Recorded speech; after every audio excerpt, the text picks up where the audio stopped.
ഏതാണ്ട് 30 വർഷം മുൻപ് 1995-96 കാലയളവിലാണ് ആട് തേക്ക് മാഞ്ചിയം എന്ന പേരിൽ സംസ്ഥാനത്തെ ഞെട്ടിച്ച തട്ടിപ്പരങ്ങേറുന്നത്.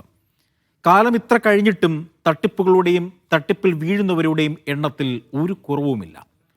അർജന്റീന പോലെ ലോകോത്തര നിലവാരത്തിലുള്ള ഒരു ടീം കേരളത്തിലേക്ക് കളിക്കാൻ വരുമ്പോൾ അതിനുവേണ്ട മുന്നൊരുക്കങ്ങൾ, കടമ്പകൾ നിരവധിയാണ്.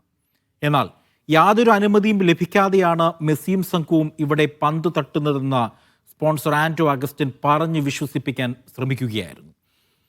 മന്ത്രി അടക്കമുള്ള സർക്കാർ സംവിധാനങ്ങൾ കൂടിയാണ് പറ്റിക്കലിൻ്റെ മൈതാന കാഴ്ചയ്ക്ക് നിന്നുകൊടുത്തത്.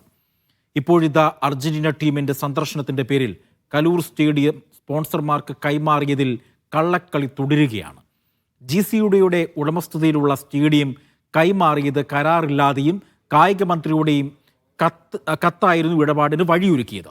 GCUDയെ കൃത്യമായ മറുപടി നൽകിയിട്ടുണ്ട് എന്ന് പറഞ്ഞ് കൈ കഴുകുകയാണ് കായിക മന്ത്രി വി അബ്ദുറഹ്മാൻ. കരാറുമായി ബന്ധപ്പെട്ട ചോദ്യങ്ങളിൽ നിന്ന് GCUDയെ ചെയർമാൻ കെ ചന്ദ്രൻപിള്ളയും ഒഴിഞ്ഞു മാറി. ഇപ്പോൾ മലയാളികൾ ഒന്നടങ്കം ചോദിക്കുന്ന ഒരൊറ്റ ചോദ്യമുണ്ട്: ഈ സ്പോൺസർഷിപ്പിന് പിന്നിൽ വൻ തട്ടിപ്പാണോ? ഡീകോഡ് വിശദമായി തന്നെ പരിശോധിക്കുകയാണ്. അതിനു മുൻപ് GCUDയെ ചെയർമാൻ ഇന്ന് മാധ്യമങ്ങൾ ചോദിച്ച ചോദ്യത്തിന് GCUDയെ ചെയർമാൻ നൽകിയ മറുപടി എന്തെന്ന് കേൾക്കാം. ഞാൻ വളരെ വിശദമായ പ്രസ്താവന കൊടുത്തിട്ടുണ്ട്. അതിനൊക്കെ മറുപടി പറഞ്ഞിട്ടുണ്ട്. പറയേണ്ടത് ഇനിയും പറഞ്ഞുകൊണ്ടിരിക്കും. ഒരു കരാറുണ്ടാക്കേണ്ട ധാരണ മാത്രമേ ആയിട്ടുള്ളൂ. കരാറപ്പോഴും ഇല്ലാണ്ട് ഇത്രയും പണികളൊക്കെ ഒരാളെ ഏൽപ്പിക്കാൻ 30-ാം തീയതി വരെ ഒരു സമയം കമ്മ്യൂണിക്കേക്കകത്ത് എല്ലാം ഉണ്ട്. അതിൽ ഈ കാര്യങ്ങളെ പറ്റിയൊന്നും പറയുന്നില്ല. അതിൽ പറഞ്ഞിടത്തോളം കാര്യങ്ങൾ ഇപ്പൊ പറയാനുള്ളൂ. ആ കഥ തുറക്കുന്നേ. നോക്കൂ, എല്ലാം സ്പോൺസർ പറയും, ഒരു പ്രസ്താവന മാത്രമാണ് എന്നാണ് അദ്ദേഹം. ഒരു പ്രസ്താവനയ്ക്കപ്പുറം അദ്ദേഹം വിശദീകരണം ഒന്നും നൽകുന്നില്ല. നമുക്ക് ഗ്രാഫിക്സിലൂടെ തന്നെ നമുക്ക് പരിശോധിക്കാം എന്തൊക്കെയാണ് സംഭവിച്ചതെന്ന്. ഈ വിശദീകരണത്തിന് അപ്പുറം കരാർ ഉണ്ടോ എന്നുള്ളതാണ് കൃത്യമായി അറിയേണ്ടത്. ഈ കരാർ ഉണ്ടോ എന്നുള്ള ചോദ്യത്തിന് മറുപടി നൽകാൻ GCUDയെ ഇതുവരെ തയ്യാറായിട്ടില്ല എന്നുള്ളതാണ് വസ്തുത. കരാറുണ്ടോ, കരാറിനെ കുറിച്ച് ഒരു വ്യക്തതയും അവർ വരുത്തുന്നില്ല. അതിന്റെ പ്രതികരണമാണ് നമ്മൾ കേട്ടത്. അല്പസമയം മുൻപ് GCUDയെ ചെയർമാൻ പറഞ്ഞതും അതുതന്നെയാണ്. മറ്റൊരു കാര്യം, സ്പോൺസറുടെ വിശ്വാസ്യത പരിശോധിച്ചിട്ടുണ്ടോ എന്നുള്ളത്. സ്പോൺസറുടെ മുൻകാല ചരിത്രം, പണത്തിന്റെ ഉറവിടം എവിടെ നിന്ന്, ഇതൊക്കെ തന്നെയും അന്വേഷിക്കേണ്ട ബാധ്യത സർക്കാരിനെ സംബന്ധിച്ചിടത്തോളം, സർക്കാർ സംവിധാനങ്ങളെ സംബന്ധിച്ച് വേണ്ടതാണ്. കാരണം ഈ പണത്തിന്റെ ഉറവിടം സംബന്ധിച്ച് കൃത്യമായ അന്വേഷണം വേണമെന്ന തലത്തിൽ വലിയ രീതിയിലുള്ള ആവശ്യങ്ങൾ ഉയർന്നു വരുന്നുണ്ട്. അതെന്തുകൊണ്ടെന്ന് ചോദിച്ചാൽ, കഴിഞ്ഞ 10 വർഷത്തിനിടയിലുള്ള ഈ സ്പോൺസറായ ആന്റോ അഗസ്റ്റിന്റെ ട്രാക്ക് റെക്കോർഡ് പരിശോധിച്ചു കഴിഞ്ഞാൽ ഗുഡ് സർട്ടിഫിക്കറ്റ് നൽകാൻ കഴിയുന്ന ഒന്നും തന്നെയില്ല. മാംഗോ ഫോണിൽ തുടങ്ങിയ തട്ടിപ്പുകൾ, നിരവധി കേസുകൾ അദ്ദേഹത്തിന്റെ പേരിൽ രജിസ്റ്റർ ചെയ്തിട്ടുണ്ട്. അതുകൊണ്ട് തന്നെ ഇദ്ദേഹത്തിന് എങ്ങനെയാണ് ഇത്രയും വലിയൊരു പണം കിട്ടിയത്, ആ പണത്തിന് ഉറവിടം എവിടെ, ഇത് സംബന്ധിച്ചുള്ള കൃത്യമായ അന്വേഷണം വേണമെന്നുള്ള ഒരു ആവശ്യം ഉയർന്നു വന്നു. മറ്റൊരു പ്രധാനപ്പെട്ട കാര്യം, അശാസ്ത്രീയ നിർമ്മാണത്തിന് ആരുത്തരം പറയും എന്നുള്ളതാണ്. ISL ഉൾപ്പെടെയുള്ള മത്സരങ്ങൾ മാറ്റാൻ സാധ്യതയുണ്ട്. അതായത് കലൂർ രാജ്യാന്തര സ്റ്റേഡിയത്തിൽ നിന്നും ISL ഉൾപ്പെടെയുള്ള മത്സരങ്ങൾ മാറ്റുമെന്ന തലത്തിൽ ഇന്നലെ മീഡിയ വൺ വാർത്ത കൊടുത്തിരുന്നു. ഈ സ്റ്റേഡിയത്തിൽ അശാസ്ത്രീയമായ നിർമ്മാണങ്ങൾ നടത്തിയതിൽ ആരുത്തരം പറയും എന്നുള്ളത് തന്നെയാണ് അറിയേണ്ടത്. പ്രത്യേകിച്ച് GCUDയെ ചെയർമാൻ പല കാര്യങ്ങളിൽ നിന്നും ഒഴിഞ്ഞുമാറുന്നു. കായിക മന്ത്രി മാധ്യമപ്രവർത്തകരുടെ തട്ടിക്കേറുന്നു. കൃത്യമായ മറുപടി കായിക മന്ത്രി പോലും നൽകുന്നില്ല എന്നുള്ളതാണ് ഏറ്റവും എടുത്തു പറയേണ്ടത്. മറ്റൊരു പ്രധാനപ്പെട്ട കാര്യം, കലൂർ സ്റ്റേഡിയം പ്രേക്ഷകർക്കറിയാം. കലൂർ സ്റ്റേഡിയവുമായി ബന്ധപ്പെട്ട് സന്ദർശിച്ച പ്രേക്ഷകർക്കൊക്കെ അറിയാം, അവിടെ ധാരാളം മരങ്ങൾ ഉണ്ടായിരുന്നു. ഈ മരങ്ങൾ മുറിച്ചു മാറ്റി മാനദണ്ഡങ്ങൾക്ക് വിരുദ്ധമായി മതിലുകൾ കെട്ടിപ്പൊക്കി എന്നുള്ള ഒരു ആക്ഷേപം നിലനിൽക്കുന്നുണ്ട്. ആരാണ് മരങ്ങൾ മുറിക്കാൻ അനുമതി കൊടുത്തത്? നോക്കൂ, രാജ്യാന്തര ക്രിക്കറ്റ് മത്സരങ്ങൾ അടക്കം ISL അടക്കം നടന്ന ഒരു പ്രധാനപ്പെട്ട രാജ്യാന്തര സ്റ്റേഡിയമാണ് കലൂർ സ്റ്റേഡിയം. ആ സ്റ്റേഡിയത്തിൽ ഇതിനു മുൻപ് വലിയ മാച്ചുകൾ നടന്നിട്ടുണ്ട്, വലിയ ഇവന്റുകൾ നടന്നിട്ടുണ്ട്. ആ ഘട്ടങ്ങളിൽ ഒന്നും തന്നെയും ഈ ചുറ്റുമുള്ള മരങ്ങൾ മുറിക്കുവാനോ അതുമായി ബന്ധപ്പെട്ട് ഈ മതിലുകൾ കെട്ടിത്തിരിക്കുവാനോ ഒന്നും തന്നെയും ശ്രമങ്ങൾ നടന്നിട്ടില്ല. കൃത്യമായ ഏകോപനങ്ങളൊക്കെ ഉണ്ടായിരുന്നു. അവിടെയാണ് മരങ്ങൾ ഉൾപ്പെടെ മുറിച്ചു മാറ്റി മതിലുകൾ കെട്ടി എന്നുള്ള ആരോപണങ്ങൾ വരുന്നത്. കരാർ കാലാവധി നവംബർ 30 വരെ മാത്രമാണ്. അതായത് GCUDയ്ക്ക് ഈ നവംബർ 30 കഴിഞ്ഞു കഴിഞ്ഞാൽ സ്പോൺസർ ഈ സ്റ്റേഡിയം കൈമാറുമെന്നാണ് അദ്ദേഹം തന്നെ പറയുന്നത്. നവംബർ 30 കഴിഞ്ഞിട്ട് ഇപ്പോൾ നിലവിലിരിക്കുന്ന ചോദ്യം, ഇപ്പോൾ ആ സ്റ്റേഡിയത്തിന്റെ ദൃശ്യങ്ങൾ കണ്ടാൽ നമുക്കറിയാം നവീകരണ പ്രവർത്തനങ്ങൾ നടക്കുന്നുണ്ട്. ഈ നവീകരണ പ്രവർത്തനങ്ങൾ അദ്ദേഹം പൂർത്തിയാക്കുമോ? മെസ്സി വരില്ല എന്ന് ഉറപ്പായി. അർജന്റീന ടീം കലൂർ രാജ്യാന്തര സ്റ്റേഡിയത്തിൽ കളിക്കില്ല എന്ന് ഉറപ്പായി. അപ്പോൾ അവിടെ ഇനിയും നടന്നുകൊണ്ടിരിക്കുന്ന നിർമ്മാണ പ്രവർത്തനങ്ങൾ പൂർത്തീകരിക്കുമോ എന്നൊക്കെ തന്നെ നമുക്കറിയണം. എന്തായാലും ഇതുമായി ബന്ധപ്പെട്ട് സിജോ വർഗീസ് കൂടുതൽ വിശദാംശങ്ങൾ നൽകും കൊച്ചിയിൽ നിന്നും. സിജോ, നോക്കൂ, വലിയ തലത്തിൽ വിവാദങ്ങൾക്കും ഒപ്പം തന്നെ ആരോപണങ്ങൾക്കുമൊക്കെ ഈ മെസ്സിയുടെ സന്ദർശനവും അർജന്റീന ടീമിന്റെ സന്ദർശനവും വഴിവെച്ചിരിക്കുകയാണ്. പ്രത്യേകിച്ച് GCD ചെയർമാൻ പോലും പല ചോദ്യങ്ങൾക്കും ഉത്തരം നൽകുന്നില്ല. അദ്ദേഹം പോലും വിട്ടുനിൽക്കുന്ന സാഹചര്യം. കായിക മന്ത്രിക്കൊരു ഉത്തരമില്ല. അങ്ങനെ വല്ലാത്തൊരു പ്രതിസന്ധിയിലേക്ക് ഈ വിഷയം പോയിരിക്കുന്നു എന്ന് വേണം നമുക്ക് മനസ്സിലാക്കാൻ. സിജോ, ഇന്ന് കണ്ട കാര്യങ്ങൾ എന്താണ് ശരിക്കും അവിടെ? മെസ്സിപ്പടിയെ കേരളത്തിലേക്ക് എത്തിക്കാൻ പ്രാരംഭ ചെലവ് 130 കോടി രൂപ, സ്റ്റേഡിയം നവീകരണത്തിന് 70 കോടി.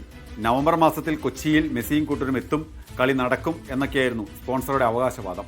പിന്നീട് മാനദണ്ഡങ്ങൾ പാലിച്ചിട്ടില്ല, ഫിഫ നിലവാരമുള്ള സ്റ്റേഡിയം ഇല്ല എന്നിങ്ങനെ പല കാരണങ്ങൾ ഉയർന്നു വന്നു. കളി മുടങ്ങി. എന്തായാലും മെസ്സിയും കൂട്ടരും കൊച്ചിയിൽ എത്തില്ല എന്ന് ഉറപ്പുവരുന്നു. അതിന് പിന്നാലെ വിവാദങ്ങളും തലപൊക്കി തുടങ്ങി. പ്രധാനമായും സ്റ്റേഡിയത്തിനകത്തും പുറത്തും നടക്കുന്ന നിർമ്മാണ പ്രവർത്തനങ്ങൾ. ഇതുമായി ബന്ധപ്പെട്ട് GCDയെയും സ്പോർട്സ് കേരള ഫൗണ്ടേഷനും തമ്മിലുള്ള കരാർ, റിപ്പോർട്ടർ ബ്രോഡ്കാസ്റ്റിംഗ് കമ്പനിക്ക് ഇതിലെന്ത് ബന്ധം, ഇതിന് പിന്നിലെ പണച്ചെലവ്, പണം മുടക്കുന്നതിൻ്റെ ആളുടെ അല്ലെങ്കിൽ സ്പോൺസറുടെ പൂർവ്വകാല ചരിത്രം പരിശോധിച്ചോ തുടങ്ങിയ ചോദ്യങ്ങളെല്ലാം തന്നെ ഇതിനോടനുബന്ധമായി ഉയരുകയും ചെയ്തിട്ടുണ്ട്. എന്തായാലും ഇതുമായി ബന്ധപ്പെട്ട് GCDയെ ഒരു പത്രക്കുറിപ്പ് പുറത്തിറക്കുകയും ചെയ്തു. അതിൽ പ്രധാനമായും പറയുന്നത് 17/2/2024 ഇത്തരത്തിലൊരു കളി നടത്താനുള്ള ഒരു തീരുമാനം ഉണ്ടാകുന്നത്. അതിന് പിന്നാലെ 15/9/2025 GCDA ചെയർമാൻ കൊച്ചിയിൽ കളി നടത്തണമെന്നാവശ്യപ്പെട്ട് മുഖ്യമന്ത്രിക്ക് കത്തയക്കുന്നു. ചില കാര്യങ്ങൾ, സൗകര്യങ്ങൾ ഇതെല്ലാം ചൂണ്ടിക്കാട്ടിയായിരുന്നു ഈ കത്തയച്ചത്. പിന്നാലെ 19/9/2025 ഇതുമായി ബന്ധപ്പെട്ട് കായിക മന്ത്രിയുടെ ഒരു കത്ത് GCDAക്ക് നൽകുന്നു. ഇത് കളി നടത്താനുള്ള അനുബന്ധ സൗകര്യങ്ങൾ ഒരുക്കണം എന്നുള്ള കാര്യങ്ങൾ ചൂണ്ടിക്കാട്ടിയായിരുന്നു ഈ കത്ത് നൽകിയത്. പിന്നീട് 25/9/2025 GCDA ഒരു എക്സിക്യൂട്ടീവ് കമ്മിറ്റി യോഗം കൂടുന്നു. അതിൽ ചർച്ച ചെയ്യുന്നു. ചർച്ചയിൽ സ്റ്റേഡിയം കൈമാറാനുള്ള ഒരു തീരുമാനമെത്തുന്നു. അതായത് സ്റ്റേഡിയം കൈമാറുന്നത് സ്പോർട്സ് കേരള ഫൗണ്ടേഷനാണ്. സ്പോർട്സ് കേരള ഫൗണ്ടേഷനായിരുന്നു ഇതിന് അനുബന്ധ ക്രമീകരണങ്ങൾ അല്ലെങ്കിൽ അടിസ്ഥാന സൗകര്യങ്ങൾ ഒരുക്കുന്നതിനുള്ള നടത്തിപ്പ് ചുമതല.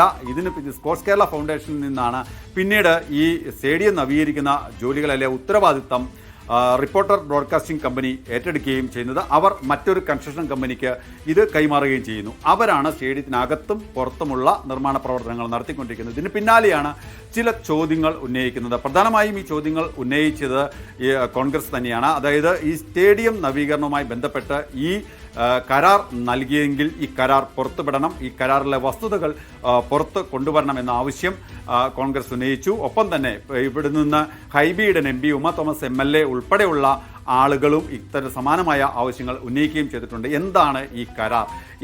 എത്ര ദിവസത്തേക്കാണ് ഈ കരാർ? ഈ കരാർ കഴിഞ്ഞാൽ ഇതിനകത്ത് ഈ സ്പോൺസർക്ക് എന്തെങ്കിലും അവകാശവാദമുണ്ടോ? എന്നാൽ ഇതുമായി ബന്ധപ്പെട്ട് പിന്നീട് സ്പോൺസറുടെ വിശദീകരണവും വരികയുണ്ടായി. നവംബർ 30 വരെയാണ് ഈ കരാർ. ഈ കരാർ കാലാവധി കഴിഞ്ഞാൽ ഈ സ്റ്റേഡിയം നവീകരിക്കുന്ന ജോലി പൂർത്തിയാക്കി അത് GCDAക്ക് കൈമാറും. സ്റ്റേഡിയത്തിന് പിന്നീട് തനിക്ക് അവകാശം ഒന്നും ഇല്ല.